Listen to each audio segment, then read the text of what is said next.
হাল ইয়াকুব্বুন নাসা ফিন নারি আলা ওয়ুজুহিহিম আও আলা মানাখিরিহিম ইল্লা হাসাইদু আলসিনাতিহিম।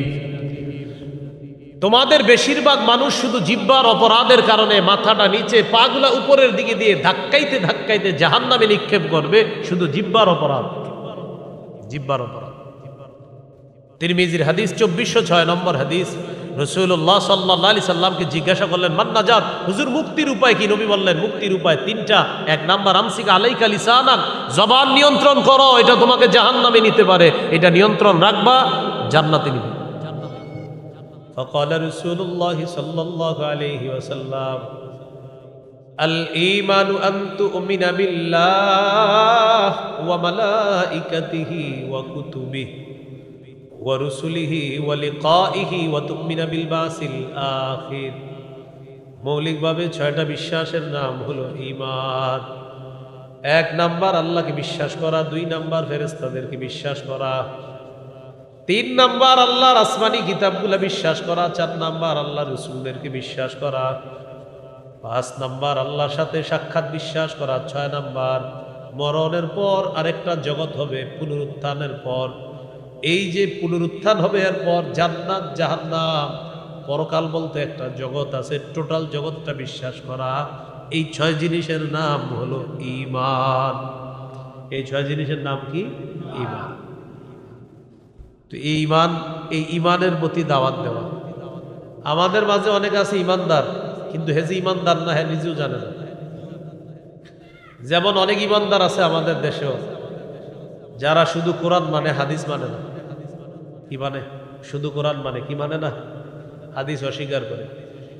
কবরে যে আযাব হবে এটা অস্বীকার করে। কবরে আযাব হবে এটা অস্বীকার করে। কারা? হাদিস অস্বীকারী, কোরআনের গবেষকরা।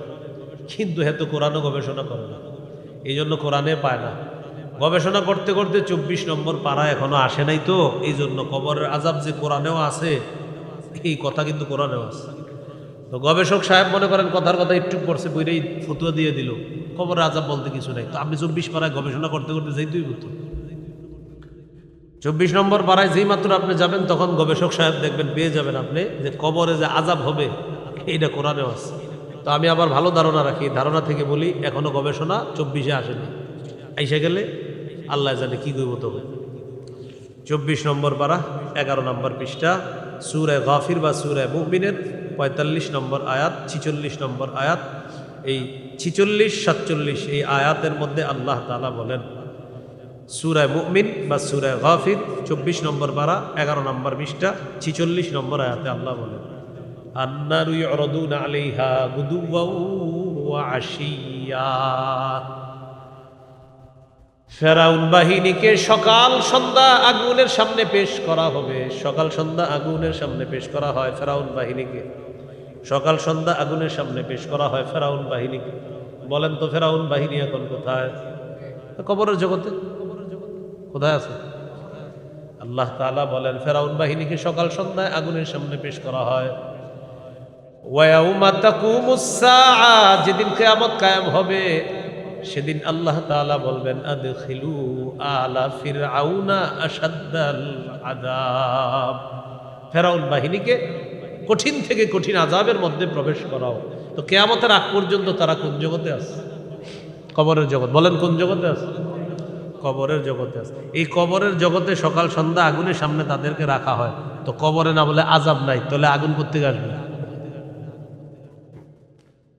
তো এই হলো আপনার ইমানদার। হ্যাঁ, বলে যে আমি আল্লাহ বিশ্বাস করি, কবরে আযাব অবিশ্বাস করি, পরকালের এটাই তো অবিশ্বাস করলো, তাহলে ইমান হলো না। আল্লাহ আমাদের সকলকে সঠিকভাবে ঈমান, এই ঈমান তাজা করে ইমানের দিকে যেন অন্যকে আহ্বান করতে পারি, আল্লাহ তৌফিক দান করেন। এই গেল দাওয়াতের আবিধানিক পারিভাষিক অর্থ।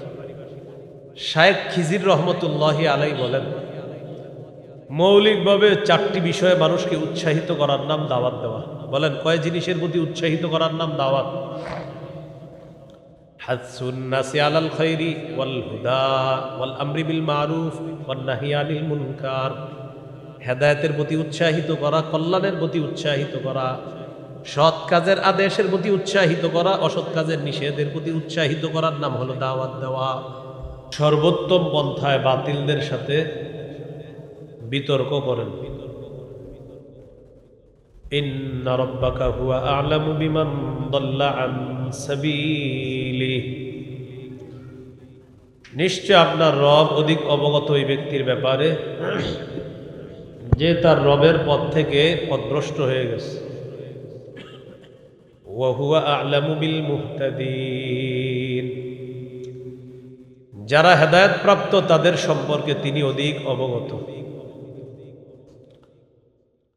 আল্লাহ হুকুম করলেন দাওয়াত দেন। দাওয়াত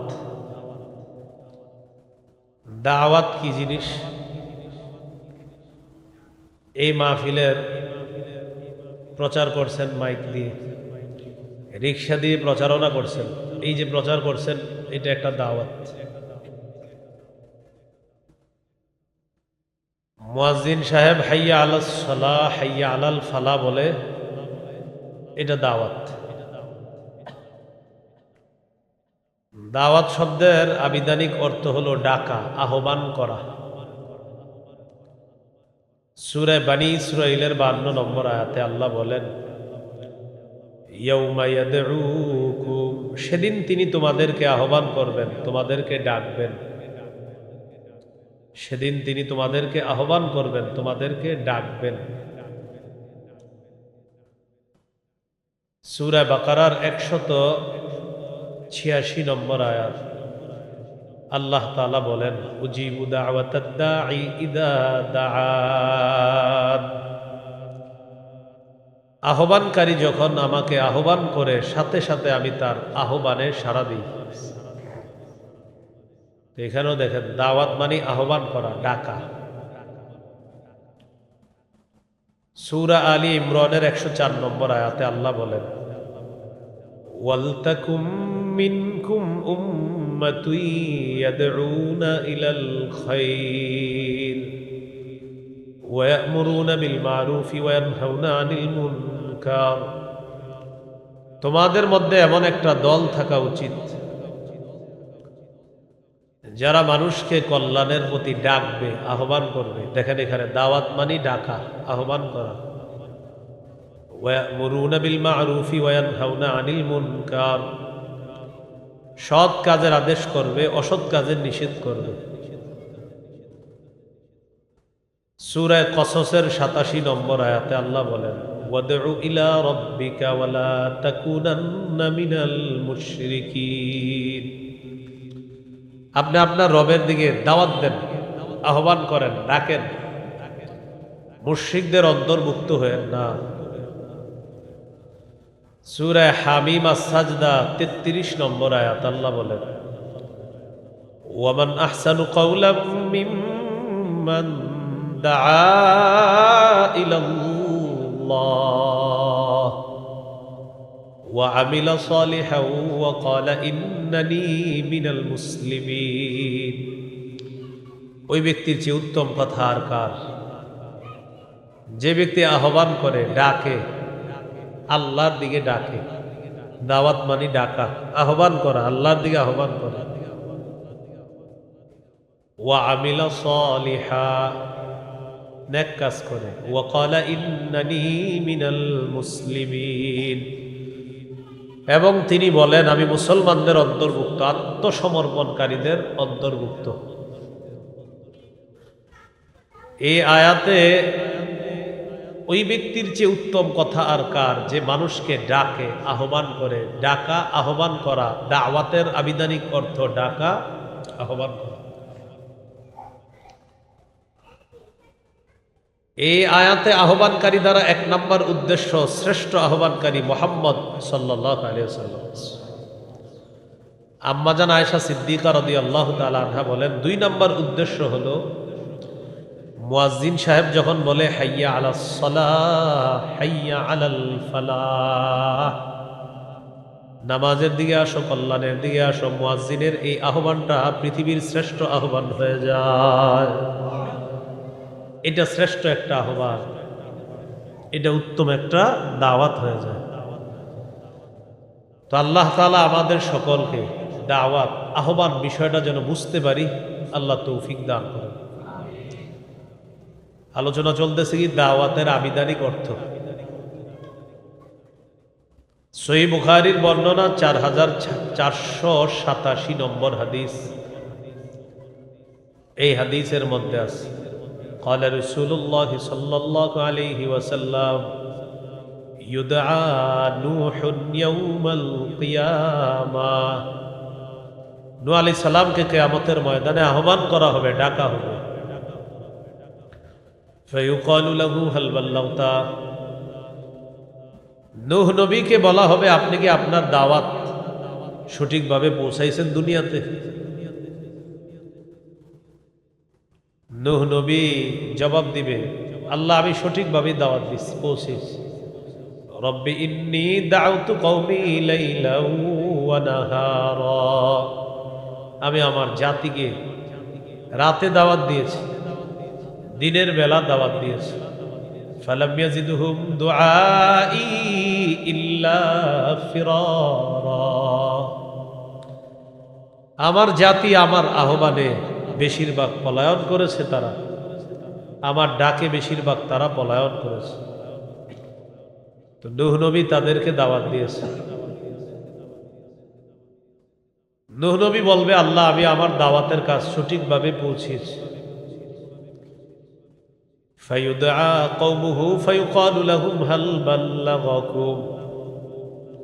নূহ নবীর জাতিকে ডাকা হবে, ডাকার পর তাদেরকে বলা হবে হাল বাল্লাগাকুম। নূহ নবী আপনাদের কাছে, তোমাদের কাছে কি দাওয়াত পৌঁছিয়েছে? সঠিক কথাগুলা পৌঁছিয়েছে? নূহ নবীকে আল্লাহ জিজ্ঞাসা করবেন আপনি পৌঁছাইছেন? নূহ নবী বলবে হ্যাঁ। জাতিকে ডেকে আল্লাহ বলবে নূহ নবী পৌঁছিয়েছে? জাতি বলবে না। নূহ নবী বললেন আমি দাওয়াত দিচ্ছি। জাতিকে জিজ্ঞাসা করবে নূহ নবী দাওয়াত দিছে, জাতি জবাব দিবে মা আতানা মিন নাযীর। কিসের দাওয়াত? আমাদের কাছে কেউ আসে নাই। এই হাদিসে আছে ওয়াকালা মা আতানা মিন আহাদ, আমাদের কাছে কেউ আসে নাই, কোনো ভীতি প্রদর্শনকারী আসে নাই। তো নূহ আলাইহিস সালাতু ওয়াস সালাম, ভাষানোটা একটু কমান জানা ভাই, ভাষানো আওয়াজটা কমান কমান, আমার কাছে তো রিমান্ড লাগে ভাষানো আওয়াজ।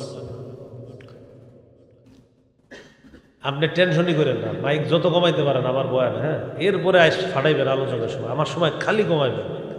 এই জন্য কমাবেন যত, দোয়া করবো আল্লাহ যাতে ব্যবসায় বরকত দেয়। আর বাড়াইলে আল্লাহ জানে কি আসবে ভিতর থেকে, জানি না। মাইক বাড়াইবেন না, আমার বয়ানে বাড়ায়েন না। মানুষ বসছে কিছু শিখতে দেন, বাড়ায়েন না, এদেরকে কিছু শিখতে দেন না। নূহ আলাইহিস সালাতু ওয়াস সালামকে আল্লাহ বলবে আপনি পৌঁছাইছেন? তিনি বলবে জি। জাতিকে বলবে নূহ নবী পৌঁছাইছে? জাতি জবাব দিবে মা আতানা মিন নাযীর, আমাদের কাছে কোনো ভীতি প্রদর্শনকারী আসে নাই, কেউ আসে নাই আমাদের কাছে। ফায়ুকালু লিনূহ আলাইহিস সালাতু ওয়াস সালাম মান ইয়াশহাদু লাকা। নূহ নবীকে আল্লাহ জিজ্ঞাসা করবেন আপনার পক্ষে সাক্ষী আছে কিনা, আপনি যে দাওয়াত পৌঁছিয়েছেন। নূহ নবী বলবেন মুহাম্মাদুন ওয়া উম্মাতুহু সাল্লাল্লাহু আলাইহি ওয়াসাল্লাম, আমার সাক্ষী হলো মুহাম্মদ সাল্লাল্লাহু আলাইহি ওয়াসাল্লাম এবং তার উম্মত আমার পক্ষে সাক্ষী।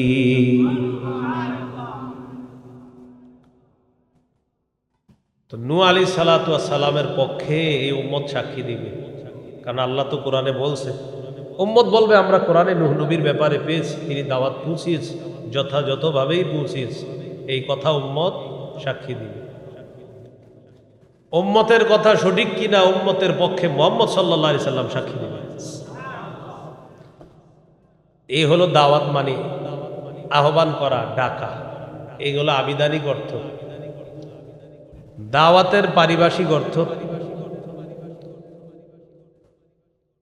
শাইখুল ইসলাম ইবনে তাইমিয়া রাহমাতুল্লাহি আলাইহি বলেন দাওয়াতের পারিভাষিক অর্থ হলো আদ-দাওয়াতু ইলাল্লাহ, আদ-দাওয়াতু ইলাল ঈমানি বিহি।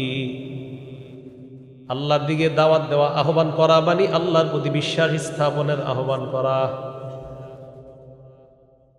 বেঈমানদেরকে ইমানদার দাওয়াত দিবে আল্লাহর প্রতি বিশ্বাস স্থাপন করার জন্য, আর ইমানদারকে দাওয়াত দিবে ঈমান তাজা করার জন্য। ইমানদারকে ঈমান তাজা করার দাওয়াত দিবে। قال رسول الله صلى الله عليه وسلم জাদ্দিদু ঈমানাকুম, নবী বলেন তোমরা তোমাদের ঈমান তাজা করো।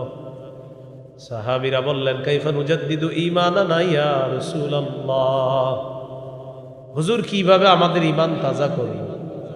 নবীজি বললেন বেশি বেশি লা ইলাহা ইল্লাল্লাহর আলোচনা করবা, তোমাদের ঈমান আল্লাহ তাজা করে দিবেন। ঈমানদার ঈমানদারকে ঈমানের দাওয়াত দিবেন, মানে ঈমান তাজা করার দাওয়াত দিবে। আর ঈমানদার বেঈমানকে দাওয়াত দিবে, মানে আল্লাহর প্রতি বিশ্বাস স্থাপনের দাওয়াত দিবে। আল্লাহর প্রতি ঈমান যে আনবো আমরা, এই ঈমান মানে বিশ্বাস। মৌলিকভাবে 6টা বিশ্বাসের নাম ঈমান। বলেন কয় বিশ্বাসের নাম? ঈমান। সহিহ বুখারীর বর্ণনা 4777 নম্বর হাদিস। জিবরিল আমিন রাসূলুল্লাহ সাল্লাল্লাহু আলাইহি সাল্লামের কাছে আসছে। আসার পর প্রশ্ন করলেন মাল ঈমানু ইয়া রাসূলুল্লাহ, হুজুর ঈমান কি জিনিস জানতে চাই। فقال رسول الله صلى الله عليه وسلم الإيمان أن تؤمن بالله وملائكته وكتبه ورسله ولقائه وتؤمن بالبعث الآخر। মৌলিকভাবে 6টা বিশ্বাসের নাম হলো ঈমান। 1 নাম্বার আল্লাহকে বিশ্বাস করা, 2 নাম্বার ফেরেশতাদেরকে বিশ্বাস করা, 3 নাম্বার আল্লাহর আসমানি কিতাবগুলো বিশ্বাস করা, 4 নাম্বার আল্লাহর রাসূলদেরকে বিশ্বাস করা, 5 নাম্বার আল্লাহর সাথে সাক্ষাৎ বিশ্বাস করা, 6 নাম্বার মরণের পর আরেকটা জগৎ হবে, পুনরুত্থানের পর।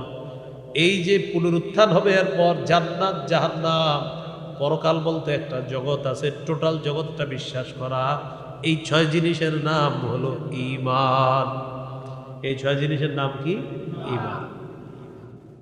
তো এই ঈমান, এই ঈমানের প্রতি দাওয়াত দেওয়া। আমাদের মাঝে অনেক আছে ঈমানদার, কিন্তু হে যে ঈমানদার না, হ্যাঁ নিজেও জানে না।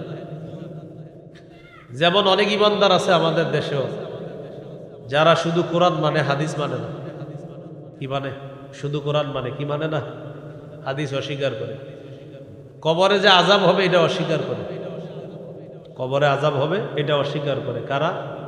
হাদিস অস্বীকারী, কোরআনের গবেষকরা। কিন্তু হেতু কোরআনও গবেষণা করে না, এই জন্য কোরআনে পায় না। গবেষণা করতে করতে 24 নম্বর পারা এখনো আসে নাই, তো এই জন্য কবরের আযাব যে কোরআনেও আছে, এই কথা কিন্তু কোরআনেও আছে। তো গবেষক সাহেব মনে করেন কথার কথা একটু পড়ছে, বইটাই ফতুয়া দিয়ে দিল কবরের আযাব বলতে কিছু নাই। তো আপনি 24 পারায় গবেষণা করতে করতে যেতেই হতো। 24 নম্বর পারায় যেই মাত্র আপনি যাবেন, তখন গবেষক সাহেব দেখবেন পেয়ে যাবেন আপনি যে কবরে যে আযাব হবে এইটা কোরআনেও আছে। তো আমি আবার ভালো ধারণা রাখি, ধারণা থেকে বলি এখনো গবেষণা 24-এ আসেনি। আইসা গেলে আল্লাহ জানে কি করব। তবে 24 নম্বর পারা 11 নম্বর পৃষ্ঠা, সূরা গাফির বা সূরা মুমিনের 45 নম্বর আয়াত, 46 নম্বর আয়াত। এই 46, 47 এই আয়াতের মধ্যে আল্লাহ তাআলা বলেন, সূরা মুমিন বা সূরা গাফির 24 নম্বর পারা 11 নম্বর পৃষ্ঠা 46 নম্বর আয়াতে আল্লাহ বলেন আন্নারু ইউরাদুনা আলাইহা গুদুওয়া ওয়া আশিয়া। ফেরাউন বাহিনীকে সকাল সন্ধ্যা আগুনের সামনে পেশ করা হবে। সকাল সন্ধ্যা আগুনের সামনে পেশ করা হয় ফেরাউন বাহিনীকে। সকাল সন্ধ্যা আগুনের সামনে পেশ করা হয় ফেরাউন বাহিনীকে। বলেন তো ফেরাউন বাহিনী এখন কোথায়? কবরের জগতে। কোথায় আছে? আল্লাহ তাআলা বলেন ফেরাউন বাহিনীকে সকাল সন্ধ্যায় আগুনের সামনে পেশ করা হয়। ওয়ায়াউমা তাকুমুস সাআ, যেদিন কিয়ামত কায়েম হবে সেদিন আল্লাহ তাআলা বলবেন আদখিলু আলা ফিরআউনা আশাদ্দাল আযাব। ফেরাউন বাহিনীকে কঠিন থেকে কঠিন আযাবের মধ্যে প্রবেশ করাও। তো কিয়ামতের আগ পর্যন্ত তারা কোন জগতে আছে? কবরের জগৎ। বলেন কোন জগতে আছে? কবরের জগতে আছে। এই কবরের জগতে সকাল সন্ধ্যা আগুনের সামনে তাদেরকে রাখা হয়। তো কবরে না বলে আযাব নাই, তাহলে আগুন করতে আসবে। তো এই হলো আপনার ইমানদার। হ্যাঁ বলে যে আমি আল্লাহ বিশ্বাস করি, কবরে আযাব বিশ্বাস করি, পরকালের এটাই তো বিশ্বাস করলো, তাহলে ইমান হলো না। আল্লাহ আমাদের সকলকে সঠিকভাবে ইমান, এই ইমান তাজা করে ইমানের দিকে যেন অন্যকে আহ্বান করতে পারি, আল্লাহ তৌফিক দান করেন। এই গেল দাওয়াতের আবিধানিক পারিভাষিক অর্থ। শায়েখ খিজির রহমতুল্লাহি আলাই বলেন, মৌলিকভাবে 4টি বিষয়ে মানুষকে উৎসাহিত করার নাম দাওয়াত দেওয়া। বলেন, কয় জিনিসের প্রতি উৎসাহিত করার নাম দাওয়াত? হাসসুন নাসি আলাল খাইরি ওয়াল হুদা ওয়াল আমরি বিল মারুফ ওয়ান নাহি আনিল মুনকার। হেদায়েতের প্রতি উৎসাহিত করা, কল্যাণের প্রতি উৎসাহিত করা, সৎ কাজের আদেশের প্রতি উৎসাহিত করা, অসৎ কাজের নিষেধের প্রতি উৎসাহিত করার নাম হলো দাওয়াত দেওয়া। আমি আপনাদেরকে বললাম হেদায়েতের উপর অটল থাকার জন্য চেষ্টা করবেন, এটা দাওয়াত। আমি আপনাদেরকে বললাম কল্যাণের উপর অটল থাকার চেষ্টা করবেন, এটা দাওয়াত। আমি বললাম সৎ কাজের আদেশ করবেন, এটা দাওয়াত। আমি বললাম অসৎ কাজের নিষেধ করবেন, এটা দাওয়াত। বুঝে আসছেন? এই হলো পারিভাষিক অর্থ। তাহলে গেল দাওয়াতের আবিধানিক পারিভাষিক অর্থ। যিনি দাওয়াত দিবেন মুবাল্লিগ, ইসলাম প্রচারক, তাবলীগের কাজ করবে। আমাদের সবার জন্য এখন জানতে হবে দাওয়াতের ধারাক্রম কিভাবে শুরু হলো। সূরা আরাফের 65 নম্বর আয়াতে আল্লাহ বলেন, ওয়া ইলা আদিন আখাহুম হুদা ক্বালা ইয়া কওমি ইবুদুল্লাহ মা লাকুম মিন ইলাহিন গায়রুহু। আল্লাহ তাআলা বলেন, আদ জাতির নিকট হুদ নবীকে প্রেরণ করলাম, তিনি তাদেরকে দাওয়াত দিলেন, হে আমার সম্প্রদায়, তোমরা আল্লাহর ইবাদত করো, তিনি ছাড়া কোনো ইলাহ নাই। সূরা আরাফের 73 নম্বর আয়াতে আল্লাহ বলেন, ওয়া ইলা সামুদ আখাহুম সালিহা ফাকালা ইয়া কওমি ইবুদুল্লাহ মা লাকুম মিন ইলাহিন গায়রুহু। সামুদ জাতির নিকট তাদের ভাই সালেহ আলাইহিস সালামকে প্রেরণ করলাম। সালেহ নবী তার জাতিকে দাওয়াত দিলেন, হে আমার সম্প্রদায়, তোমরা আল্লাহর ইবাদত করো, তিনি ছাড়া কোনো ইলাহ নাই। সূরা আরাফের 85 নম্বর আয়াতে আল্লাহ বলেন, ওয়া ইলা মাদিয়ানা আখাহুম শুআইবা। মাদিয়ানবাসীর কাছে শুআইব নবীকে আমি প্রেরণ করলাম। শুআইব নবী তাদেরকে দাওয়াত দিলেন, ইয়া কওমি ইবুদুল্লাহ, হে আমার সম্প্রদায়, তোমরা আল্লাহর ইবাদত করো, তিনি ছাড়া কোনো ইলাহ নাই। এটা দাওয়াত, ইবাদত করো, এটা দাওয়াত। তিনি ছাড়া ইলাহ নাই, ইবাদত করো আল্লাহ। এটা কি বলেন তো? এইভাবে আস্তে আস্তে ঈসা নবী পর্যন্ত সবাই দাওয়াত দিচ্ছে। ঈসা আলাইহিস সালাতু ওয়াস সালামের পরে লম্বা একটা গ্যাপ হয়েছে। সর্বশেষ নবী হিসাবে মুহাম্মদ সাল্লাল্লাহু আলাইহি সাল্লামকে আল্লাহ দুনিয়াতে পাঠিয়েছেন। সূরা মাঈদার 67 নম্বর আয়াতে আল্লাহ বলেন, ইয়া আইয়ুহার রাসূলু বাল্লিগ মা উনজিলা ইলাইকা মির রাব্বিক ওয়া ইল্লাম তাফআল ফামা বাল্লাগতা রিসালাতা। নবী, আপনি তাবলীগ করেন, আপনার কাছে যা নাজিল করা হয়েছে তা আপনি প্রচার করে দেন, অন্যের কাছে আপনি প্রচার করে দেন, পৌঁছায় দেন।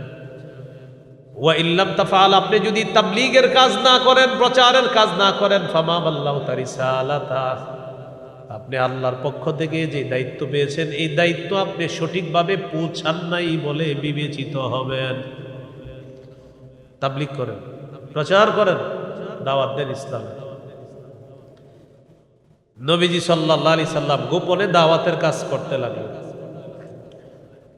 সূরাতুশ শুআরা একটা আয়াত আল্লাহ নাজিল করলেন, ওয়াআযির আশীরাতাকাল আকরাবিন।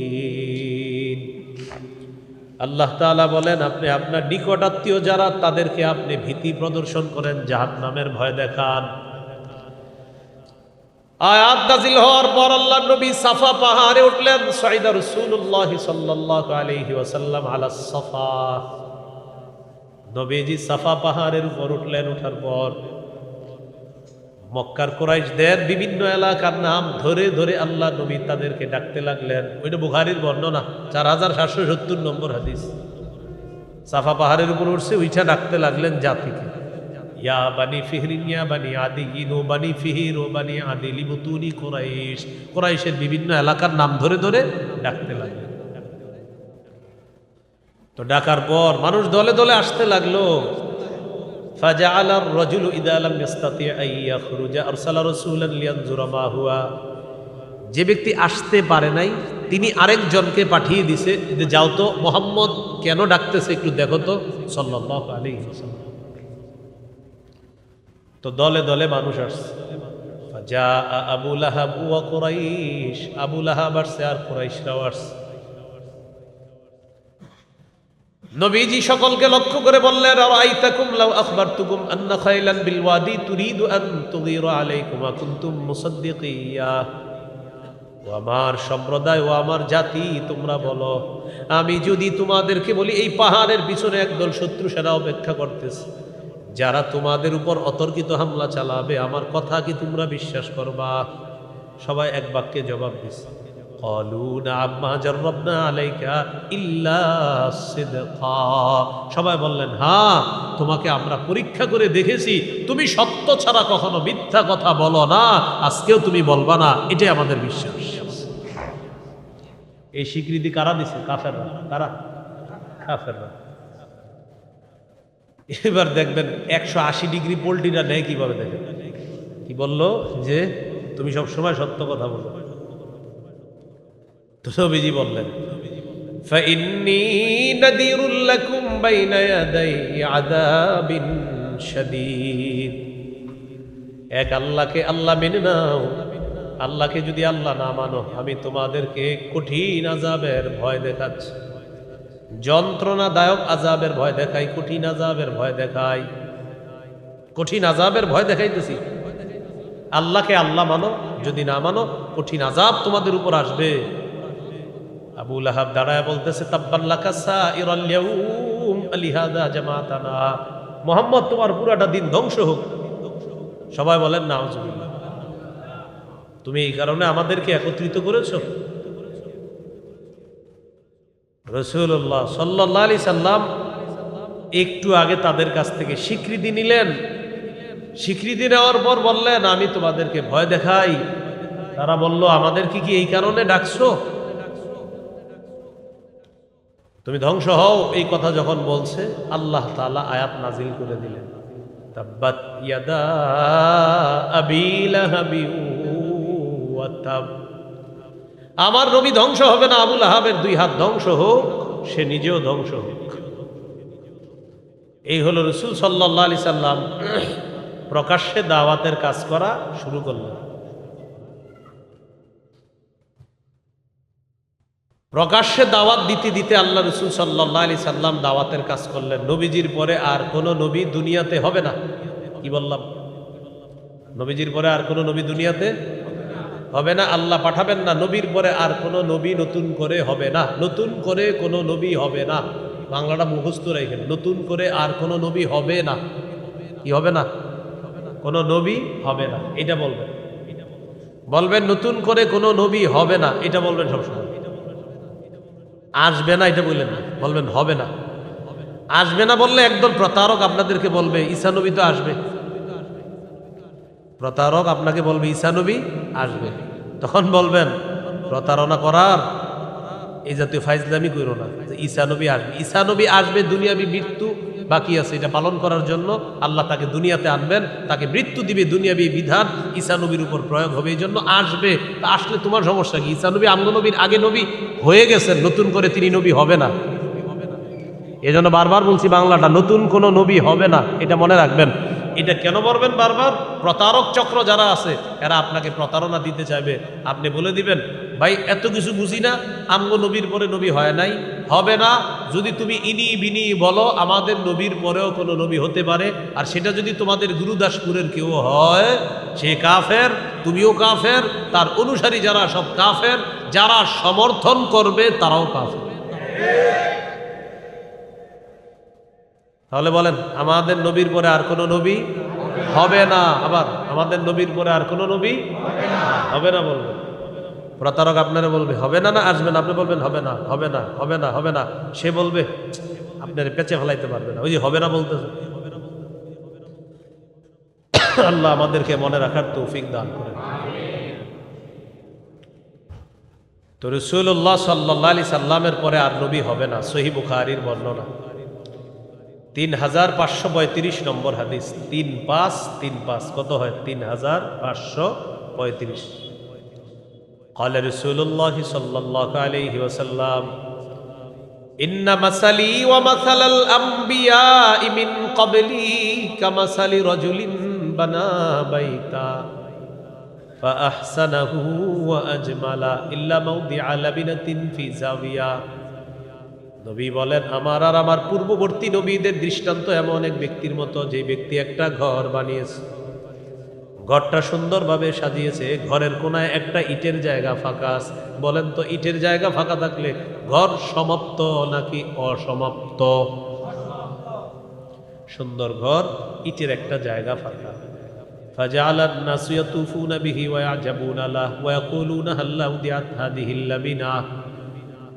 মানুষ ঘরের চারদিকে ঘুরতে থাকে আর আশ্চর্য হয়, এত সুন্দর একটা ঘর, কিন্তু ঘরের কোনায় যখন ইটটা না দেখে তখন তারা আরো বেশি আশ্চর্য হয়, এত সুন্দর একটা ঘর, ইটটা কেন লাগানো হলো না? সামিয়ানার নিচে যারা আছেন বুঝতেছেন তো বয়ান? এখানে যারা আছেন বুঝতেছেন তো? আপনারা বুঝলে হবে। তো একটা ইটের জায়গা ফাঁকা আছে, তাহলে ঘর অসমাপ্ত।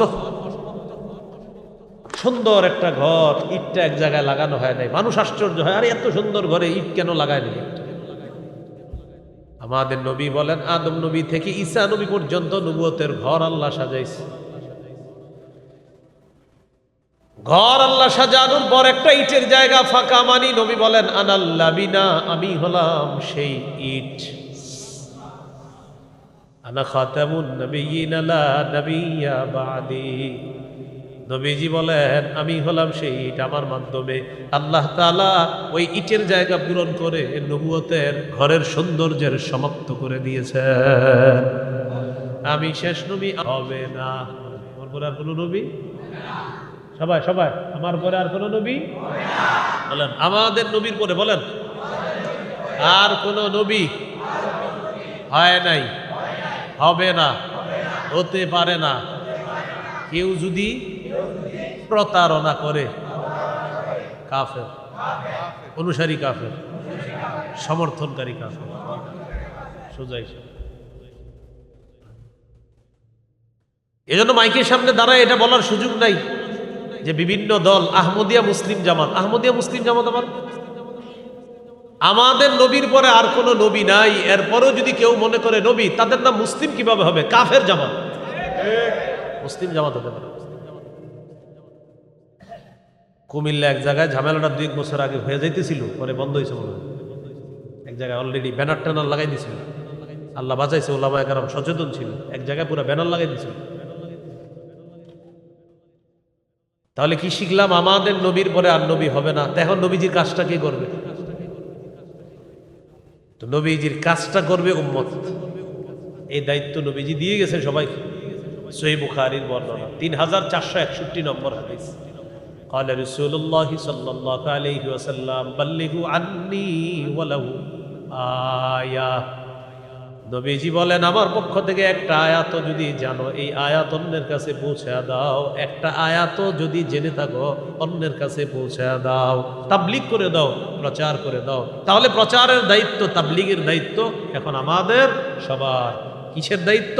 ইসলাম প্রচার, মানুষের কাছে কোরআন সুন্নাহ প্রচার, বিশুদ্ধ কথাগুলা মানুষের কাছে পৌঁছায়া দেওয়া, এটা আমাদের দায়িত্ব। মানুষকে হত্যা করা, কারো উপরে ছুরি চালায়া দেওয়া, ঘুমন্ত মানুষকে হত্যা করা, এটা কিন্তু তাবলীগ না। এটা কি না? যারা চুপ ছিলেন, মানে আপনাদের মতে এটা ঠিক, আপনারা চুপ থাকেন না।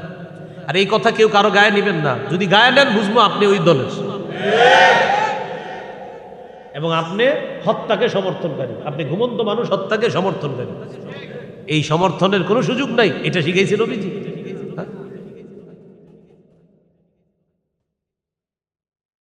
তো রাসূলুল্লাহ সাল্লাল্লাহু আলাইহি সাল্লাম দায়িত্ব দিছে, দাওয়াতের কাজ, এখন তাবলীগ প্রচারের কাজ সবার। তো এই প্রচারটা আমরা সবাই করতে হবে। এখন এই প্রচার করব কেন? আল্লাহ তাআলা সূরা আলী ইমরানের 110 নম্বর আয়াতে বলে দিয়েছেন, কারণ তোমরা শ্রেষ্ঠ উম্মত, তাই প্রচারের কাজ তোমাদের। সুবহানাল্লাহ। আল্লাহ তাআলা বলেন, কুনতুম খায়রা উম্মাতিন উখরিজাত লিন-নাস তা'মুরুনা বিল মা'রুফি ওয়া তানহাউনা আনিল মুনকার। আল্লাহ বলেন, তোমরাই হলা শ্রেষ্ঠ জাতি, তোমাদেরকে মানুষের কল্যাণের জন্য বের করা হয়েছে। তা'মুরুনা বিল মা'রুফি ওয়া তানহাউনা আনিল মুনকার, তোমরা সৎ কাজের আদেশ করবা, অসৎ কাজের নিষেধ করবা। সৎ কাজের অসৎ কাজের সৎ কাজের আদেশ আর অসৎ কাজের নিষেধ করব বলেই আল্লাহ বলেন তোমরা শ্রেষ্ঠ জাতি। তাহলে তাবলীগ বা প্রচারের দায়িত্ব এখন সবার। আপনি মসজিদে যাইতেছেন, একজনে বললেন ভাই নামাজে চলেন, এটা সৎ কাজের আদেশ। একজনে অশ্লীল কিছু দেখতে দেখলেন, আপনি বললেন ভাই এটা দেখো না, এটা অসৎ কাজের নিষেধ। আপনি আপনার স্ত্রীকে পর্দা করতে বললেন, এটা সৎ কাজের আদেশ। আপনি কাউরে রাস্তায় দেখলেন এমন একটা পোশাক পরে সে চলতেছে যেটা ইসলামী পোশাক না, তাকে বললেন এই পোশাক পরাটা অন্যায়, এটা অসৎ কাজ থেকে নিষেধ করলেন। এটাই তাবলীগের কাজ, এটাই দাওয়াতের কাজ, এটা প্রচারের কাজ। এই কাজটা এখন আমাদের সবার করতে হবে। আমাদের সমাজের মধ্যে সৎ কাজের আদেশ থাকলে অসৎ কাজের নিষেধ নেই। অসৎ কাজের কি নেই? নিষেধ। সৎ কাজের আদেশ আছে খুব বেশি, কিন্তু অসৎ কাজের নিষেধ একদম নাই। রমজান মাসে মাশাআল্লাহ সবাই রোজা রাখি, যারা দিনের বেলা দোকান খোলা রাইখা বিরিয়ানি বেচে, বিরিয়ানি বিক্রি করে, এই মানুষটারে বন্ধ করছেন কয়জন? এটা হলো অসৎ কাজের নিষেধ। রমজান মাসে মাশাআল্লাহ ভাই রোজা রাখেন, এই সোয়াব, ইফতারি খাওয়াইলে এই সোয়াব, পানি খাওয়াইলে এই সোয়াব, কিন্তু যারা দোকান খোলা রাইখা বিরিয়ানি বেচতেছে সারাদিন, এটা বন্ধ করছি কয়জন? এটা অসৎ কাজের নিষেধ। ভাই সবাই নামাজ পড়েন, সৎ কাজের আদেশ। আর চা দোকানের সামনে যে ঘন্টার পর ঘন্টা টেলিভিশনটা চলতেছে, কয়দিন বলছেন ভাই টেলিভিশন এতক্ষণ তুমি চালাও না, তুমি জাতিকে নষ্ট করতেছো, এটা কয়দিন বলছেন? এটা যদি বলতে না পারেন তো অসৎ কাজের নিষেধের কাজ করছি না আমরা। তাহলে কি শিখলাম? সৎ কাজের আদেশ সবাই করি। দেখবেন এই রাস্তা দিয়ে যাইতেছি, আমরা দেখতেছি যে 10 জন মানুষ দাঁড়ায় দাঁড়ায় সিনেমা দেখতেছে, আমরা কিন্তু বলতেছি না ভাই দেখেন না, এটা বলি ভাই নামাজে চলো। মানে সৎ কাজের আদেশটা সহজে করি, আর অসৎ কাজ যারা করতেছে পাশ দিয়ে যায়, হ্যাঁ দেখলে দেখুক, আমার কি না। তো বলছিলাম আমাদের মধ্যে সৎ কাজের আদেশ আছে, অসৎ কাজের নিষেধ নাই। আমরা শ্রেষ্ঠ দুই কাজে, সৎ কাজের আদেশ, অসৎ কাজের নিষেধ। এটার শর্তে আল্লাহ বলছে তোমরা শ্রেষ্ঠ। সহিহ বুখারীর বর্ণনা, قال رسول الله صلى الله عليه وسلم من رأى منكم منكرا فليغيره بيده فإن لم يستطع فبلسانه فإن لم يستطع فبقلبه। তোমাদের মধ্যে কেউ যদি অপছন্দনীয় কাজ দেখে, খারাপ কাজ দেখে, সে যেন হাত দিয়ে বাধা দেয়, হাত দিয়ে না পারলে জবান দিয়ে বাধা দেয়। فإن لم يستطع فبقلبه, জবান দিয়ে যদি না পারে অন্তর দিয়ে কি করবে? সবাই বলে এটা ছোটবেলা থেকে জানি কি করবে। আজকে নতুন একটা শিখুন, ছোটবেলা থেকে তো এটাই জানি কি করবে। অন্তর দিয়ে বলেন আমার সাথে, অন্তর দিয়ে ঘৃণা করার পাশাপাশি প্ল্যান করবে কিভাবে, এই বলেন কিভাবে এই আকাম বন্ধ করা যায়। হ্যাঁ, প্ল্যান করতে হবে। অন্তর দিয়ে ঘৃণা মানে অন্তরে প্ল্যান করতে হবে যে তোরে আজকে একা পারি নাই, দাঁড়া, এই প্ল্যান করতে হবে। বৈশা বৈশা 10 জন তৈরি করতে হবে, এরপরে অসৎ কাজে গিয়ে বাধা দিতে হবে। অন্তরে ঘৃণা করা মানে ঘৃণা কইরা আপনি শুয়ে রয়েছেন, বিসমিল্লাহি আল্লাহুম্মা বিসমিকা আমুতু আহিয়া, না, এটা অন্তর দিয়ে ঘৃণা করা না। অন্তর দিয়ে ঘৃণা করার পাশাপাশি প্ল্যান করা, বৈশা বৈশা আমি একা পারলাম না, দাঁড়াও কি করা যায়। এই প্ল্যান করা মানে অন্তর দিয়ে ঘৃণা করা। এই জন্য তো বলছে কলম। আর এই কথাটা আমিন হিসাব শিখেছি, সুবহানাল্লাহ। মুফতি আমিনী রহমতুল্লাহ আলাই এই অংশটা ক্লাসে বলছে। আমি হুজুরের বুখারীর সরাসরি ছাত্র না, ফতোয়া বিভাগে হুজুরের কাছে পড়ছি, কিন্তু বুখারী আপনার ওই 6 মাস গিয়ে পিছনে ক্লাসে পড়ছি। মানে আমি ছাত্র হিসাবে বসি নাই, আমি দাখিল পরীক্ষা দেওয়ার পরে লম্বা গ্যাপ পাইছি, ওই গ্যাপের সময় গিয়ে হুজুরের ক্লাসে বসতাম। এই তখন হুজুর ক্লাসে বলছিলেন যে অন্তর দিয়ে ঘৃণা করা মানে অন্তর দিয়ে প্ল্যান করতে হবে এটা কিভাবে বন্ধ করা যায়। আমি হুজুরের ছাড়া আর কারো মুখে শুনি নাই কথা। তো রাসূলুল্লাহ সাল্লাল্লাহু আলাইহি সাল্লাম বলেন ওয়াযালিকা আদআফুল ঈমান, এটা ঈমানের সর্বনিম্ন শাখা, এটা ঈমানের সর্বনিম্ন স্তর। এই প্ল্যান করা বৈশা বৈশা, তাহলে হাত দিয়ে বাধা দিব পারি নাই, মুখ দিয়ে পারি নাই, অন্তর দিয়ে, অন্তর দিয়ে ঘৃণা মানে ঘুমায় থাকা না, প্ল্যান করা কিভাবে এটা, এটা হলো অন্তর দিয়ে ঘৃণা। এটা হুজুরের ছাড়া আর কারো কাছে আমি এই সুন্দর কথাটা পাইনি, প্ল্যান করা।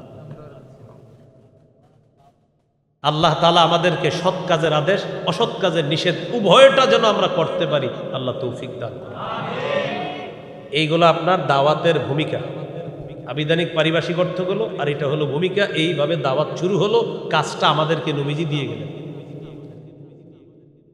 আমরা যে দাওয়াতের কাজ করব, মুবাল্লিগ ইসলাম প্রচার করব, দায়ী, খতিব, বক্তা, ওয়াজ যারা আছি সবাই, ইমাম সাহেব, মসজিদের খতিব, এই ওয়াজের ময়দানের খতিব, বক্তা, আলোচক, মুবাল্লিগ, ইসলাম প্রচারক, আমাদের গুণাবলী থাকতে হবে কয়েকটা, মৌলিক 9টা গুণ সবার মাঝে থাকতেই হবে। কয় গুণ? 9 গুণ। 1 নম্বর আল ইখলাসু ফি আমালি, আমি যে দাওয়াতের কাজ করব এই কাজের মধ্যে ইখলাস থাকতে হবে, এটা 1 নম্বর। সূরা জুমারের 11 নম্বর আয়াতে আল্লাহ বলেন, কুল ইন্নী উমিরতু আন আ'বুদাল্লাহা মুখলিসাল লাহুদ্দিন, 23 পারা 19 নম্বর পৃষ্ঠা, সূরা জুমার 11 নম্বর আয়াত। আল্লাহ তাআলা বলেন, কুল নবী আপনি বলেন, ইন্নী উমিরতু আন আ'বুদাল্লাহা মুখলিসাল লাহুদ্দিন, আমাকে আদেশ করা হয়েছে আমি যেন আমার রবের ইবাদত করি ইখলাসের সাথে। দাওয়াত এটা একটা ইবাদত, দাওয়াত এটা একটা ইবাদত, এই ইবাদতটা ইখলাসের সাথে করতে হবে। নাসাইর হাদিস 3140 নম্বর হাদিস, قال رسول الله صلى الله عليه وسلم إن الله لا يقبل من العمل إلا ما كان له خالصا, আল্লাহ তাআলা ততক্ষণ আমল কবুল করেন না যতক্ষণ আমলটা ইখলাসের সাথে না করবে। নবীকে প্রশ্ন করলেন, ইয়া রাসূলুল্লাহ, এক ব্যক্তি আল্লাহর রাস্তায় লড়াই করেছে, 2 উদ্দেশ্য, সওয়াব কামাই করা আর হলো বাহবা কামাই করা, লোকটা বড় মুজাহিদ, মানুষ বলবে এই 2 নিয়তে সে জিহাদ করছে, হুজুর সে কি পাবে? নবীজি বললেন, লা শাইআ লাহু, সে কিছুই পাবে না। আ'আদাহা সালাসা মাররাত, 3 বার প্রশ্নটা করলেন। নবীজি বললেন, লা শাইআ লাহু, লা শাইআ লাহু, লা শাইআ লা, কিছুই পাবে না, কিছুই পাবে না, কিছুই পাবে না। আলোচক ওয়াজ করে, মুবাল্লিগ ইসলাম প্রচার করে, দায়ী দাওয়াত দেয়, আর মনে মনে নিয়ত, 1 আল্লাহ সওয়াব দিবে, 2 নাম্বার মানুষ আমারে বলবে বাবা রে বক্তা একখান পৃথিবীতে, খালাস, কিচ্ছু সওয়াব পাবো। হ্যাঁ, নিয়ত যদি এটা থাকে তো এইটাই তো নিয়ত, ওয়াজ তো এর লিগেই করি, একটা সওয়াব, আরেকটা হলো কি পৃথিবীবাসী চিনুক আমাকে, জানো এটাই। এইটা মানে আমার মতো যারা আছে মনে হয় বেশিরভাগের এই নিয়ত, হয়তো ভালো আছে অনেকে, কিন্তু এইরকমই নিয়ত মনে হয়। আমি কিন্তু কাউরে উদ্দেশ্য করতেছি না, আমারই বলতেছি, এইগুলোই মনে হয় নিয়ত, পুরা দুনিয়াবাসী চিনুক আমাকে। নবীজি বলেন, কিচ্ছু পাবে না, কিচ্ছু পাবে না, কিচ্ছু পাবে না। তাহলে মুবাল্লিগ, দায়ী, ইসলাম প্রচারকের 1 নাম্বার ইখলাস, 2 নাম্বার আইয়া আতাকিদা আন্নাহু ওয়ারিসুন ফি দাওয়াতিহি ইলাল্লাহ লিনাবিয়িহি মুহাম্মাদিন সাল্লাল্লাহু আলাইহি ওয়াসাল্লাম, যিনি দাওয়াত দিবেন, যিনি ইসলাম প্রচার করবেন, এই বিশ্বাস করতে হবে আমি আল্লাহ নবীর একজন প্রতিনিধি হয়ে জাতির কাছে নবীর কথাগুলা পৌঁছিয়ে দিচ্ছি, আল্লাহর কথাগুলা, নবীজির কথাগুলা, নবীদের ওয়ারিস হিসাবে আমি আপনাদের সামনে প্রচার করছি, এই বিশ্বাস থাকতে হবে, এই বিশ্বাস রাখতে হবে। হাদিসের একটা কিতাব আছে সহিহুল জামে, এই কিতাবের 2700 নম্বর হাদিস। বিদায় হজে নবীজি বলেন, ক্বালা রাসূলুল্লাহ সাল্লাল্লাহু আলাইহি ওয়াসাল্লাম, নবীজি বলেন, ইন্না রাব্বাকুম ওয়াহিদ, তোমাদের রব একজন, ওয়া ইন্না আবাকুম ওয়াহিদ, তোমাদের পিতা একজন, তোমাদের রব একজন, তোমাদের পিতা একজন। আলা লা ফাদলা লিআরাবিয়্যিন আলা আজমিয়্যিন ওয়ালা লিআজমিয়্যিন আলা আরাবিয়্যিন ওয়ালা লিআহমার আলা আসওয়াদা ওয়ালা লিআসওয়াদা আলা আহমার ইল্লা বিত্তাকওয়া। শোনো, আরবের উপর অনারবের, অনারবের উপর আরবের, সাদা মানুষের উপর কালা, কালা মানুষের উপর সাদা মানুষের কোনো শ্রেষ্ঠত্ব নাই, তাকওয়ার ভিত্তিতে হবে শ্রেষ্ঠ, কালো হোক সাদা হোক, আরবি হোক আজমি হোক, যার তাকওয়া বেশি সে আল্লাহর কাছে সবচেয়ে শ্রেষ্ঠ। এই কথা বলার পর নবীজি বললেন, আলা হাল বাল্লাগতু, আমি কি আমার দায়িত্ব পালন করছি? আওয়াজটা খালি বাড়তেছে ভাই, আওয়াজ বাড়তেছে, আওয়াজ বাড়তেছে।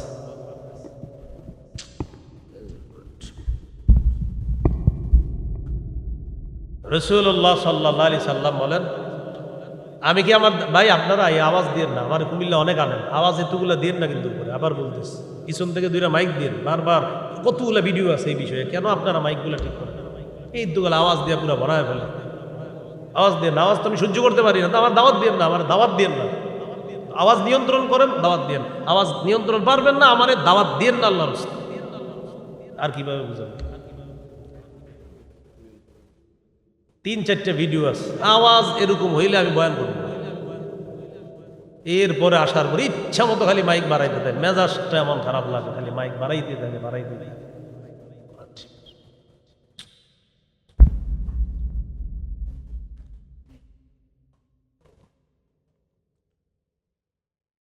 রাসূলুল্লাহ সাল্লাল্লাহু আলাইহি সাল্লাম বলেন, আলা হাল বাল্লাগতু, আমি কি আমার দায়িত্ব পৌঁছিয়েছি, পালন করেছি? সবাই বললেন, হ্যাঁ, আপনি আপনার দায়িত্ব পৌঁছিয়েছেন, পালন করেছেন। এই কথা বলার পর নবীজি বললেন, শোনো, আলা ফাল্লিবাল্লিগিশ শাহিদুল গায়বা, তোমরা যারা উপস্থিত আছো, অনুপস্থিতদের কাছে আমার এই দাওয়াত, আমার এই মিশন তোমরা পৌঁছায় দিও। এখান থেকে কি শিখলাম? আমাদেরকে নবীজি দায়িত্ব দিয়ে গেছেন, এই দায়িত্ব এখন আমরা পালন করতে হবে। এই দায়িত্ব প্রত্যেকে পালন করা উচিত।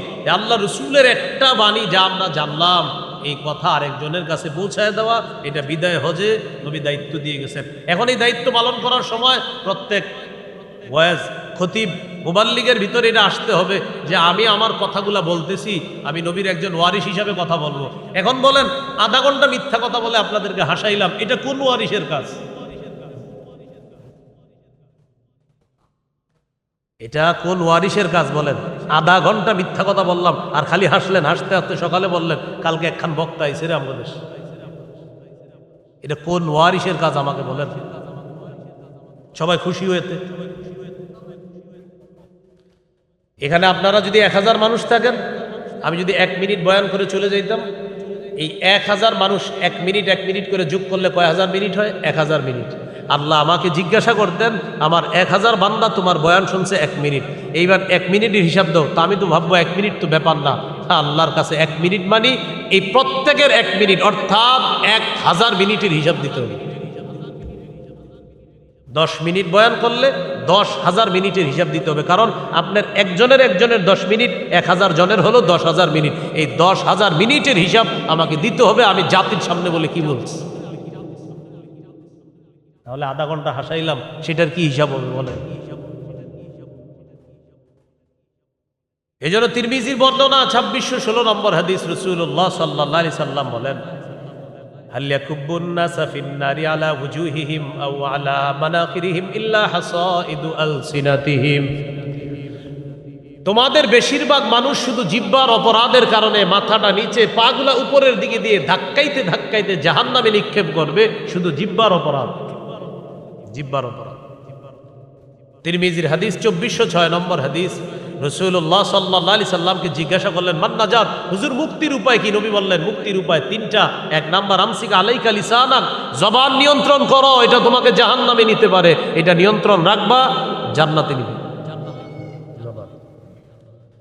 তাহলে আলোচক, খতিব, ওয়াজ, এদের 2 নাম্বার গুণ হলো সেটা বিশ্বাস করতে হবে, আমি নবীর ওয়ারিস, আমি একটা কথাও মিথ্যা কথা বলতে পারবো না, সমস্ত কথাগুলা যাচাই বাছাই করে জাতির সামনে আমার বলতে হবে। 2।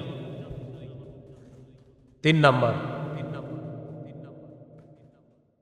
ওই মিথ্যা কথা বললে আমার বলানো হয়, এভাবে বলে, কয় মাহফিলটা একটু জমাইলাম, কি করলাম, মানে মিথ্যা কথা বইলা জাতি আবার বল, কয় একটু হুজুর এদিক সেদিক বইলে একটু জমান। আয়োজকরা অনেক সময় বলে, হুজুর আমার জীবনেও হয় না, কইলে একটু ঝামেলা হয়। তো এমনি বলে আপনার, হুজুর এটা সেটা বইলে একটু জমান, এটা সেটা বইলে একটু জমান, আয়োজক ওইরকম। আল্লাহ আমাদেরকে হেফাজত করেন।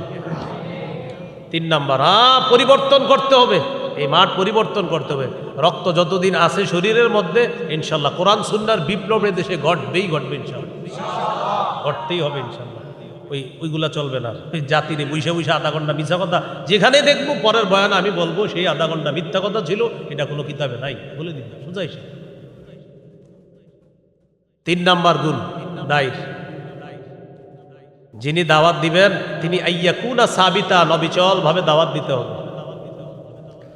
সূরা আনকাবুতের 14 নম্বর আয়াতে আল্লাহ বলেন, ওয়ালাকাদ আরসালনা নূহান ইলা কওমিহি ফালাবিথা ফীহিম আলফা সানাতিন ইল্লা 50 আমা। আমি নূহ নবীকে তার জাতির মাঝে প্রেরণ করেছি, তিনি 900 বছর, 950 বছর দাওয়াত দিয়েছেন। 50 বছর কম, 1000 বছর দাওয়াত দিছে অবিচল ভাবে দাওয়াত দিছে, আর খালি পালাইছে জাতি, দাওয়াত দিছে জাতি পালাইছে। এরপরেও তিনি 9.5 বছর বলছেই আল্লাহর দিকে ইবাদত, আল্লাহর দিকে আসো, আল্লাহর দিকে আসো, জাতি খালি পালাইছে পালাইছে, কিন্তু তিনি দাওয়াত দিতেই থাকছে। এটা 3 নাম্বার।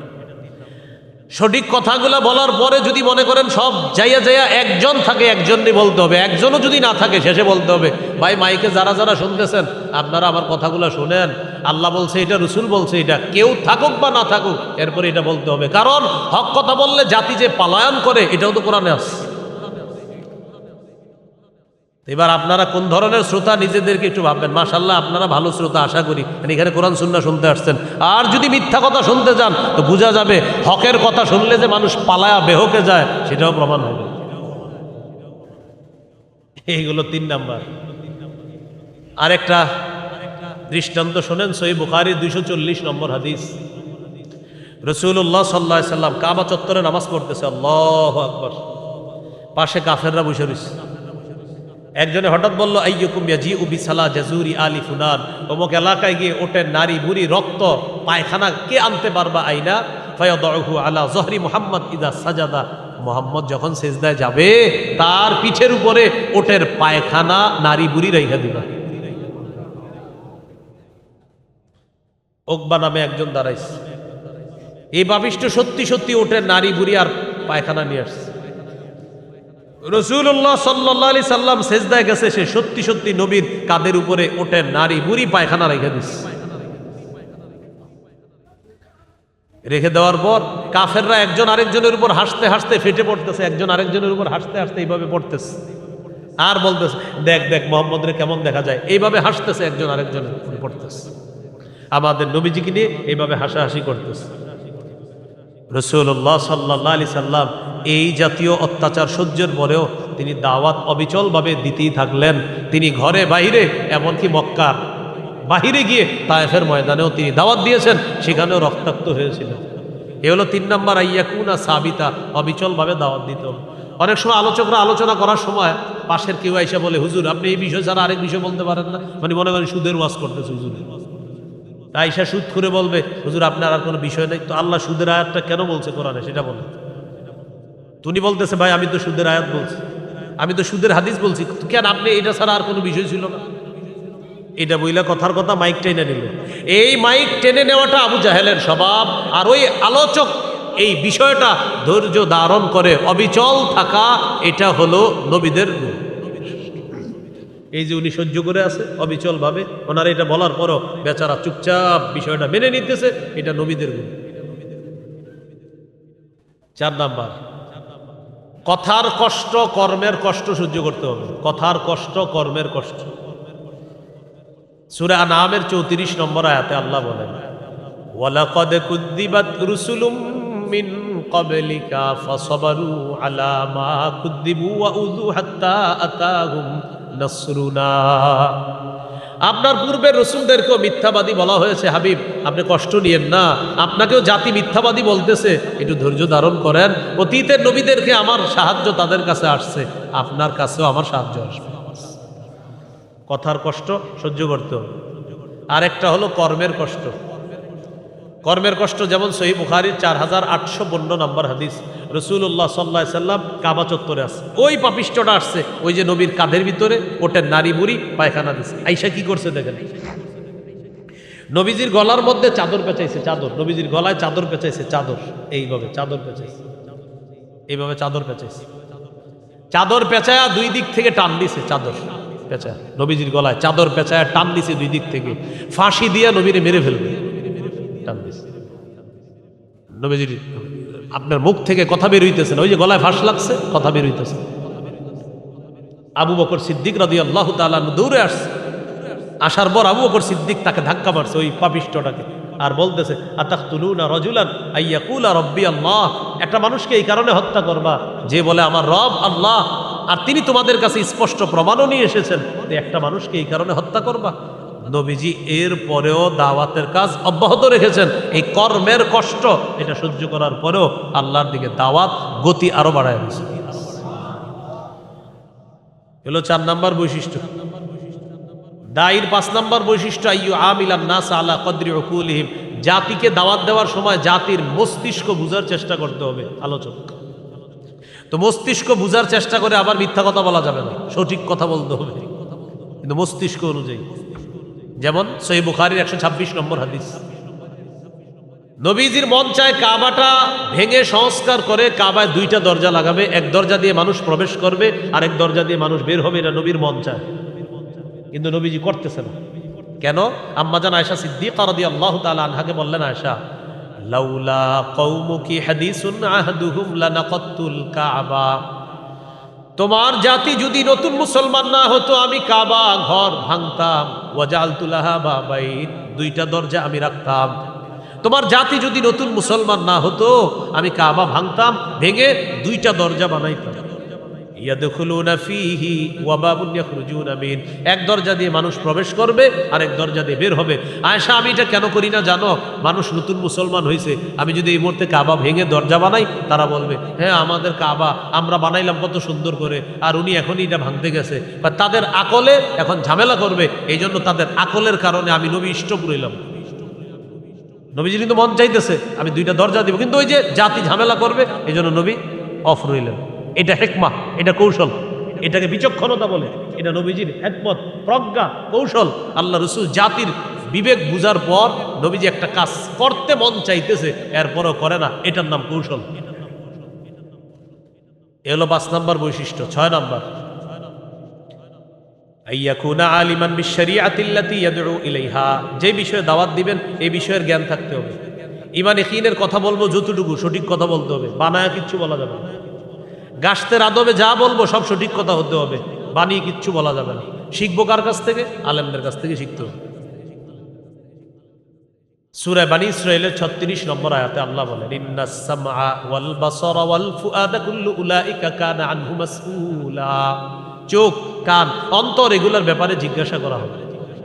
সূরা ইয়াসিনের 65 নম্বর আয়াতে আল্লাহ বলেন, আল ইয়াউমা নাখতিমু আলা আফওয়াহিহিম ওয়া তুকাল্লিমুনা আইদিহিম ওয়া তাশহাদু আরজুলুহুম বিমা কানু ইয়াকসিবুন, আজ আমি তাদের মুখে মোহর মেরে দিব, তাদের হাত কথা বলবে, তাদের পা কথা বলবে। ভাই এই চামড়ার দিকে মাঝে মাঝে তাকাইবেন, দেখেন আমি আমার চামড়ার দিকে তাকায় একটা আয়াত পড়ি আর অনুবাদ করি। সূরা হামিম আস-সাজদা 20-21 নম্বর আয়াত, 24 পারা 17 নম্বর পৃষ্ঠার শেষ, 18 নম্বর পৃষ্ঠার শুরু। আল্লাহ বলেন, হাত্তা ইদা মা জাউহা শাহিদা আলাইহিম সামউহুম ওয়া আবসারুহুম ওয়া জুলুদুহুম বিমা কানু ইয়ামালুন, সেদিন যখন তারা আগুনের সামনে আসবে তাদের কান, তাদের চোখ, তাদের চামড়া চামড়া চামড়া তাদের বিরুদ্ধে সাক্ষী দিবে। চামড়া চামড়া কি ভয়ঙ্কর বিষয়! দেখেন চামড়ার দিকে তাকায় চিন্তা করবেন, চামড়া তুইও সাক্ষী দিবি? একটু নিজে নিজে জিজ্ঞাসা করবেন। কিয়ামতের মাঠে ওই মানুষগুলা চামড়াকে জিজ্ঞাসা করবে, লিমা শাহিদতুম আলাইনা, ও চামড়া তুইও সাক্ষী দিয়ে দিলি আজকে আমাদের বিরুদ্ধে। চামড়া জবাব দিবে, আনতাকানাল্লাহুল্লাযী আনতাকা কুল্লা শাই, যে আল্লাহ সবকিছুকে কথা বলাইতে পারে চাইলে, ওই আল্লাহ আমি চামড়ার বাক শক্তি দিয়েছে কথা বলার জন্য, তাই তোমার বিরুদ্ধে এখন কথা বলতেছে। তাহলে যেই বিষয়ে আমি দাওয়াত দিব এই বিষয়ে জ্ঞান থাকতে হবে, যেটা আমি জানি না এমন বিষয় না বলা। 7 নাম্বার, যিনি দাওয়াত দিবে, যাদেরকে দাওয়াত দিবে তাদের কল্যাণ কামনা করতে হবে। আমি এখান থেকে চলে যাওয়ার পরেও আপনাদের কল্যাণ কামনা করতে হবে আমার, আমি যেখানে থাকি দুনিয়ার। এটা 7 নাম্বার বৈশিষ্ট্য মুবাল্লিগের, ইসলাম প্রচারকের। এখন আপনারা একটু বলেন, আমি বলছি না আপনি কোনো দলের অনুসারী, রাত 3টা-4টা বাজে মানুষ মাইরা লওয়া, এটা কোন ধরনের কল্যাণ কামনা? বলেন এটা কোন ধরনের কল্যাণ কামনা? দেখেন আপনারা কেউ কোন দলের অনুসারী এটাও আমি জানি না, খালি এটা বলেন এটা কোন ধরনের কল্যাণ কামনা? 3টা-4টায় মানুষরে মারা। ধরে নেন আপনি কোন একটা দলেরই অনুসারী, কিন্তু এটা বলেন এটা কোন ধরনের কল্যাণ কামনা? আপনি না মুবাল্লিগ, আপনি না দায়ী, আপনি না ইসলাম প্রচারক, আপনি কোন ধরনের কল্যাণ কামনা করেন? সহিহ বুখারীর 57 নম্বর হাদিসে রাসূল সাল্লাল্লাহু আলাইহি সাল্লামের সাহাবী জারীর ইবনে আব্দুল্লাহ বলেন, বায়াতু রাসূলুল্লাহি সাল্লাল্লাহু আলাইহি ওয়াসাল্লাম আলা ইকামিস সালাতি ওয়া ইতাইজ যাকাত ওয়ান নুসহি লিকুল্লি মুসলিম। জারীর ইবনে আব্দুল্লাহ বলেন, আমি আল্লাহ নবীর কাছে বায়াত হলাম এই মর্মে, নামাজ কায়েম করব, যাকাত আদায় করব, আর সমস্ত মুসলমানের কল্যাণ কামনা করব, সব মুসলমানের কল্যাণ কামনা করব, এই মর্মে নবীর কাছে আমি বায়াত হয়েছি। এই জন্য ভাই আমরা সবার কল্যাণ কামনা, আমরা এখনো দোয়া করি সবাই এক হয়ে ওলামায়ে কেরামের কথা মেনে নিয়ে তাদের তত্ত্বাবধানে যেন চলতে পারে, আল্লাহ তৌফিক দান করেন। বলতে পারেন হুজুর আলেমদের কেন মানতে হবে, কেন? এক দুইজন আলেম ভুল করতে পারে, লাখ লাখ আলেম ভুল করবে না, এটা নিশ্চিত থাকে। সেটা আপনার বুঝে আসুক না আসুক, এটাই মেনে নেওয়া সৌভাগ্যের লক্ষণ, মেনে না নেওয়া পথভ্রষ্টতার লক্ষণ। বাস। 8 নাম্বার, যাদেরকে দাওয়াত দিব তাদের জন্য হেদায়েতের দোয়া করা। এই যে আপনাদের সামনে আমি ওয়াজ করতেছি, আমি যেখানে থাকবো দুনিয়ার, আমি আপনাদের সবার জন্য দোয়া করতে হবে, আল্লাহ আমি দুনিয়াতে যাদের সামনে বসলাম, যারা আমার সামনে বসছে, আল্লাহ আমাদের সবাইকে হেদায়েতের উপর রাখেন, জান্নাতে একসাথে দেখা করাই দেন। যেখানে থাকবে দোয়া করতে হবে, এটা 8 নাম্বার। সহিহ বুখারীর বর্ণনা 2937 নম্বর হাদিস। নবীজিরে বললেন, হুজুর দাউস গোত্র আছে একটা আসদ, এরা নাফরমান, এদের বিরুদ্ধে বদদোয়া করেন। নবীজি বললেন, আল্লাহুম্মা হাদি দাউসান ওয়া আতি বিহিম, আল্লাহ দাউসকে আপনি হেদায়েত দান করেন, তাদেরকে ইসলামের পতাকা তলে নিয়ে আসেন। নবীজিরে বললেন বদদোয়া করতে, নবী করলেন দোয়া। নবী আপনি তাদের বিরুদ্ধে বদদোয়া করেন, নবীজি দোয়া করলেন, আল্লাহ এরা বলে দাউসের বিরুদ্ধে বদদোয়া করতে, আল্লাহ আমি দোয়া করতেছি দাউস গোত্রকে আপনি হেদায়েত দিয়ে দেন, তাদেরকে ইসলামে নিয়ে আসেন। তাহলে যিনি দায়ী, যিনি মুবাল্লিগ, যিনি ইসলাম প্রচারক, যিনি দাওয়াত ও তাবলীগের কাজ করবে, তার 8 নাম্বার গুণ হবে তিনি হেদায়েতের দোয়া করতে হবে। 9 নাম্বার গুণ, যিনি দায়ী হবে, যিনি মুবাল্লিগ, যিনি বক্তা আলোচক হবেন, তিনি যা বলবে সেই অনুযায়ী নিজেও আমল করতে হবে। আমি আপনাদেরকে নামাজের ওয়াজ করলাম, মনে করেন না আমি যদি মাগরিব না পড়ি বিষয়টা কেমন হলো, মানে মাগরিবের পরে ওয়াজ আছে, এই আলোচনা ধরার জন্য চিন্তা করলাম মাগরিবটা যদি পড়তে যাই ওয়াজটা ধরা যাইব না, তাহলে কি করা যায়? ওয়াজ না ধরলে পকেটটাও একটু কেমন হবে না হবে, এটা একটা বয়ান মিস হয়ে গেলে এটা কি কেমন হয়? যাওয়ার হবে, যাই ওয়াজে যাই, হবে না। ওয়াজ একটা মিস হোক, নামাজ মিস হওয়ার সুযোগ নেই। মাহফিলে আপনারা আবার রাগ করে ফেলছেন, হুজুর ওয়াজ মিস যেন না, ফাইজলামি পাইছেন, ওয়াজ ওয়াজ ওয়াজ আপনার ধরতে গিয়ে নামাজ পড়বে না, এটা কোন নামাজ পড়তে হবে। মাহফিলে বেচারায় হয়তো 1 ঘন্টার জায়গায় আধা ঘন্টা কথা বলবে, একটুকি হয়তো মানুষ 2-4টা কথা বলবে, বলো নামাজ ছেড়ে দেওয়ার তো কোনো সুযোগ নাই। সূরা সফের 2-3 নম্বর আয়াতে আল্লাহ বলেন, ইয়া আইয়ুহাল্লাযীনা আমানু লিমা তাকুলুনা মা লা তাফআলুন, ও ঈমানদারগণ এমন কথা কেন বলো যা তোমরা নিজেরা করো না। কাবুরা মাকতান ইনদাল্লাহি আন তাকুলু মা লা তাফআলুন, যা করো না তা বলা এটা আল্লাহর কাছে গুরুতর অপরাধ, এটা অনেক বড় অপরাধ। সূরা সফি 2 নম্বর 3 নম্বর আয়াত, 28 পারা 10 নম্বর পৃষ্ঠা। তো দেখেন আল্লাহ তাআলা বলে দিলেন যা করো না তা বলা এটা গুরুতর অপরাধ। সূরা বাকারা 44 নম্বর আয়াতে আছে, আতা'মুরুনান নাসা বিল বির ওয়া তানসাউনা আনফুসাকুম, মানুষকে কল্যাণের আদেশ করো আর নিজেদেরকে তোমরা ভুলে যাও। মানুষকে সৎ কাজের আদেশ করো, নিজেদেরকে ভুলে যাও, এটা কেমন কথা? আল্লাহ বলেন এটা না, নিজেরাও করবা, অন্যদেরকে করতে বলবা। একটি হাদিস বলি, মন দিয়ে শোনেন। নবীজি বলেন, রাআইতু লাইলাতান উসরিয়া বি রিজালান, আমি মেরাজের রাতে একদল মানুষ দেখলাম, তুখরাজু শাফাহুহুম বিমাকারিজা মিনান নার, যাদের জিহ্বা ঠোঁটগুলা আগুনের কেচি দ্বারা কাটা হচ্ছে, আগুনের কেচি দ্বারা কাটা হচ্ছে। আমি জিবরিল আমিনকে জিজ্ঞাসা করলাম এরা কারা? জিবরিল আমিন বললেন, হাউলাই খুতাবা উম্মতি, হুজুর এরা আপনার উম্মতের বক্তাগণ। সোজা অনুবাদ, এরা আপনার উম্মতের বক্তাগণ, আপনার উম্মতের বক্তারা এরা। আল্লাযীনা ইয়া'মুরুনা আন-নাসা বিল বিররি ওয়া ইয়ানসাউনা আনফুসাহুম, এরা ওই বক্তারা যারা মানুষকে সৎ কাজের আদেশ করত আর নিজেদেরকে ভুলে যেত, নিজেরা সৎ পথে চলতো না। এরা তারা হুজুর, এরা তাদের এই জিহ্বা আর ঠোঁট কিয়ামত পর্যন্ত এইভাবে কাটতে থাকবে। তাহলে 9 নাম্বার, যা বলবো তা করতে হবে। মনে থাকবেনি কথাগুলো ইনশাআল্লাহ। এই হলো আপনার কয়টা বিষয় বলছি আজকে মোট? বলেন তো, মোট বলা হয়েছে 3টা বিষয়। আবিধানিক, পারিভাষিক অর্থ। 2 নাম্বার বলছিলাম দাওয়াতের ধারাক্রম, কিভাবে দাওয়াতটা আমাদের পর্যন্ত আসছে। 3 নাম্বার, আমরা যারা দাওয়াত দিব আমাদের কি বৈশিষ্ট্য থাকতে হবে। দাওয়াত দেওয়ার ক্ষেত্রে আমাদের একজন লিডার থাকতে হবে, আমির সাহেব। কি থাকতে হবে বলেন না, কি থাকতে হবে? আমির সাহেব। আমিরের আনুগত্য ততক্ষণ করব যতক্ষণ আমির সাহেব নাফরমানির কোনো কথা না বলবে, যতক্ষণ আমির সাহেব অন্যায় কোনো কথা না বলবে, ততক্ষণ আমির সাহেবের কথা মানা যাবে। সহিহ বুখারীর একটি হাদিস বলছি, মন দিয়ে শোনেন। এই হাদিসটি যদি পারেন সবাই একটু মুখস্থ করে নেন। আপনার মাইক কিন্তু এখন ভালো হয়েছে, আপনি মনে হয় আমার রোগটা ধরতে পারছেন, বুঝছেন নি? এই যে এখন ঠিক আছে, এটা শুরু থেকে যদি রাখতেন দোয়াটা করে দিতাম। আচ্ছা ঠিক আছে, আল্লাহ আপনার ব্যবসায় বরকত দান করে। এখন কেমনি জানি ঠিক করে লেছি, এখন বুঝে লেছি যে এর সমস্যাটা আসলে কি। তো আবার অন্য অন্য আলোচক যারা আছে মাশাআল্লাহ, মুফতি সাহেব এসে গেছে, উনিও হয়তো আবার অন্য মাইক দরকার ওনার। আমার এই নর্মালে খুব ভালো লাগে। এই যে আপনারা যে এই জিনিসটা রাখলেন, এটা হইলে যে আমার এত ভালো লাগে, মন চাই যে তখন মনে হয় যে একটা ক্লাসের মধ্যে আছি আর বিষয়গুলো খাওয়ানো হইতেছে। আর আওয়াজ যখন হয় না তখন আমার মনে হয় যে একটা রিমান্ডের মধ্যে আছে। আচ্ছা যাই হোক, শোনেন, রাসূলুল্লাহ সাল্লাল্লাহু আলাইহি সাল্লামের হাদিস, বুখারীর 4340 নম্বর হাদিস। এই হাদিসের মধ্যে আসছে আলী রাদিয়াল্লাহু তাআলা আনহুর বর্ণনা। একদল সাহাবীকে নবীজি জিহাদে পাঠাইলেন, একজন আমির বানায়া দিলেন। একদল সাহাবীকে জিহাদে পাঠাবেন, একজন আমির বানায়া দিলেন। ও আমারহুম আইয়ুতিউহু, সবাইকে বললেন আমির সাহেবের আনুগত্য করবা, যা বলবে সব শুনবা। ফাগদিবা, আমির সাহেবের রাগ উঠছে। আমির সাহেবের রাগ উঠছে। রাগ ওঠার পর আমির সাহেব সবাইকে বললেন, আলাইসা কদ আমারাকুম রাসূলুল্লাহি সাল্লাল্লাহু আলাইহি ওয়াসাল্লাম আন তুতিউনি, আচ্ছা রাসূল কি তোমাদেরকে হুকুম করে নাই আমার কথা মানার জন্য? আমির সাহেব বলতেছে। তো সবাই বললেন হ্যাঁ বলছে। তাহলে আমি এখন যা বলবো সব শুনবা? জি শুনবো। ইজমাউলি হাতবা, তোমরা লাকড়ি সংগ্রহ করে আনো। ফাজামাউ, তারা লাকড়ি সংগ্রহ করে আনছে। খুব বুঝেন, আমির সাহেব রাগ উঠছে। এবার আমির সাহেব বললেন আমি যা বলবো তা শুনবা, এখন তোমাদের পরীক্ষা হবে, লাকড়ি আনো। আনছে। আনার পর এবার আমির সাহেব বললেন আউকিদুহা নারো, লাকড়ির স্তূপের মধ্যে আগুন লাগায় দাও। ফাউকিদুহা নারো, আগুন লাগায় দাও। আগুন লাগানোর পর এবার আমির সাহেব বললেন উদখুলুহা, সবাই আগুনে ঝাঁপ দাও। এটা কোনো গল্প না, সহিহ বুখারী 4340 নম্বর হাদিস। মোট হাদিস সংখ্যা 7563টা। পকেটে উস্তাদ থাকলে এখনই মিলাম।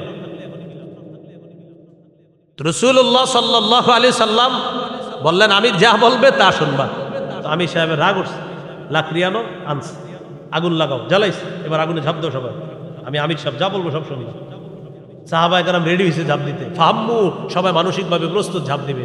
ঝাঁপ দেওয়ার আগে একজন আরেকজনে ফাজা আলা ইউমসিকু বাদুহুম বাদ, একজন আরেকজনে ভাই আসলে ঝাঁপ দিমু, একজন আরেকজন মানে কি ফাজা আলা ইউমসিকু বাদুহুম বাদ, একজন আরেকজনে এইভাবে ধরতেছে আর বলতেছে ফারারনা মিনান নার ইলা রাসূলিল্লাহ, আরে আগুন থেকে বাঁচার জন্য নবীর কাছে আসছে, নবীর হাতে হাত রেখে ইসলাম গ্রহণ করলাম।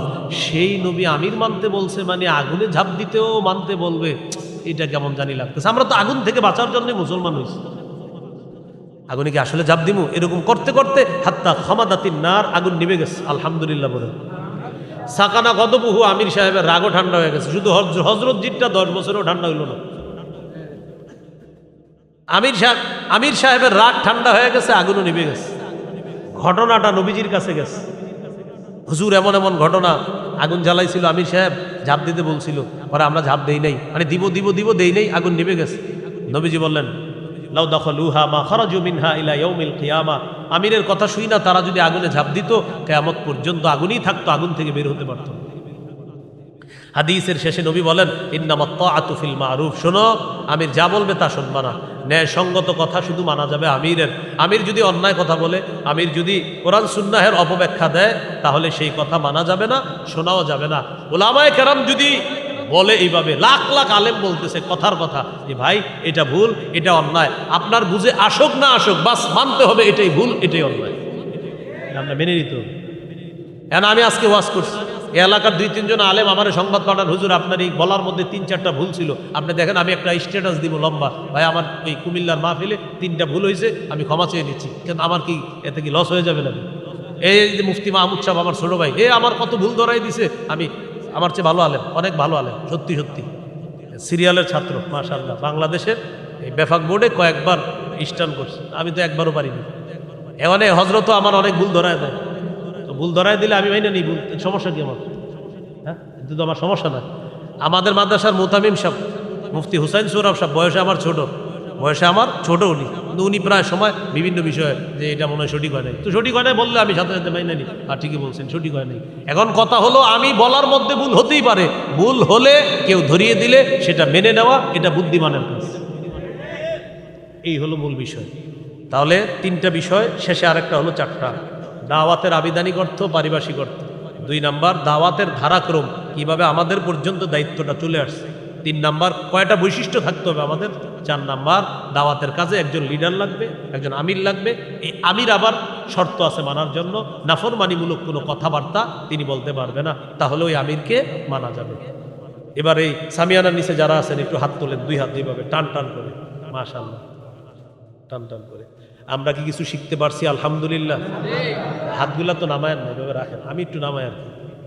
শিখছেন? সবাই বলেন আরো জোরে। তো যেহেতু শিখছেন, তার মানে 2 দল মিলে কিছু শিখতে পারছি, আলহামদুলিল্লাহ। এখন একটা আমল দিব, এই আমলটা সবাই করবেন নি? প্রথমে একটু দোয়া করি, আল্লাহ আমি এখন যেই আমলটা তাদেরকে দিব, এটা যারা করবে তাদের সাথে আপনি আমাকে জান্নাতে দেখা করায় দিন।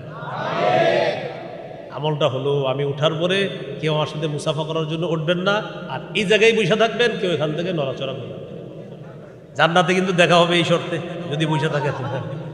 তো এই জন্য না আপনারা উঠলেই কিন্তু শর্ত পূরণ হলো না, এবং আল্লাহ যদি কবুল করে ফেলে দেখা কিন্তু হয়ে যাবে। তাহলে আমরা